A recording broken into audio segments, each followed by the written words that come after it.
শুভ ষষ্ঠী সকলকে। তো চলো আজকে ঘুরতে যাক তবে নাকি বলো? আচ্ছা, এই জুতোগুলো দেখে চিনতে পেরেছো? হ্যাঁ, ঠিক ধরেছো। এই জুতোগুলোই খুব মনে ধরেছিল যখন দোকানে গেছিলাম। আসলে কি বলতো, একটা জিনিস যখন মনে ধরে যায় না, তখন ওটার দিকেই মনটা পড়ে থাকে। তো আজ যাচ্ছি প্রথমবারের মতো। এত বড় হয়ে যাওয়ার পর আমি কোনো দিন বোটশুলে ঠাকুর দেখিনি। তো মায়ের ইচ্ছেতে এই বছর আমি, আমার বাবা আর বৌদিমণি গেছিলাম বোটশুলে ঠাকুর দেখতে। আর এই যে আমাদের হোটেল আরজে কি সুন্দর সাজিয়েছে, তাই ছোট্ট একটা ক্লিপ নিয়েছিলাম।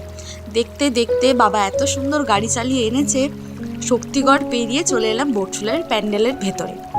হ্যাঁ, গাড়ি পার্কিং করে আমরা প্রথম প্যান্ডেলটাতে ঢুকেই দেখেছিলাম বীভৎস গরম আর দারুণ সুন্দর একটা থিম।